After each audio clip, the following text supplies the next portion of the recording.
Qadrli Manchester United va APL muxlislari, bugun APLda ikkinchi tur o'yinlariga start beriladi. Bugun 28-avgustdan 29-avgustga o'tar kechasi Crystal Palace o'z maydonida Manchester Cityni qabul qiladi va ikkinchi tur o'yinlariga start beriladi. 29-avgust shanba kuni ham bizani bir qator yaxshi o'yinlar kutyapti. Liverpool Nottinghamni qabul qiladi. Bournemouth Evertonga qarshi, Coventry Hull Cityga qarshi.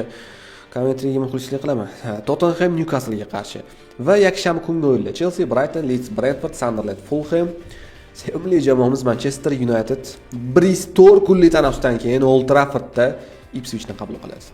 Va turni dushanba kuni Aston Villa Arsenal o'yini yakunlab beradi. Endi Unitedning o'yiniga alohida to'xtalsak, jamoamiz Bristol kunli tanaffusdan keyin Old Traffordda va nihoyat yana o'ynashadi. Oxirgi marta o'tgan mavsum 37-turda Nottinghamga qarshi o'sha o'ynashgani va 3-2 hisobida g'alaba qozongandik. Old Traffordda statistikalarimiz yaxshi, Old Traffordda juda ham yaxshi ishonchli o'yin ko'rsatamiz va ayniqsa birinchi turga mag'lubiyatga bo'lgan reaksiyani yakshanba kuni ko'rishimiz kerak. Kerak va futbolchilar ham menimcha bu narsani his qilib turishibdi. Yakshanba kuni bilmadim, Ipswich ustidan iloji boricha ko'rdim deb o'tib ketishligi kerak va yaxshigina bir reaksiya ko'rsatib qo'yishligi kerak. Hop, bu o'yinda United tarkibida kimlar ishtirok etmaydi? Katta ehtimol Amat maydonga tushmaydi, chunki mashg'ulotlarda ko'rinish bermagan, lekin bir ikkita jurnalistlar uni mashg'ulotlarga qaytgan, Mount ham qaytgan deyshgan. Faqatgina Mount mashg'ulotlarda ko'rindi, lekin Amat yo'q.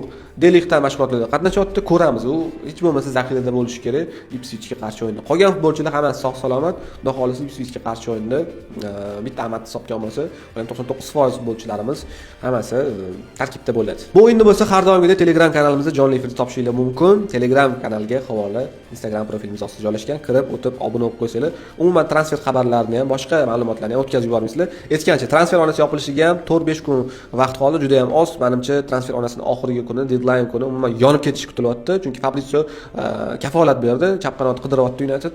Bu o'sha tajribaliroq o'yinchi bo'lishi ham mumkin degan mesej yo'lladi. Ko'ramiz bu qanchalik to'g'ri. Xullas, birinchi turdagi mag'lubiyatga nima qilib bo'lsa ham reaksiya ko'rsatilishi kerak.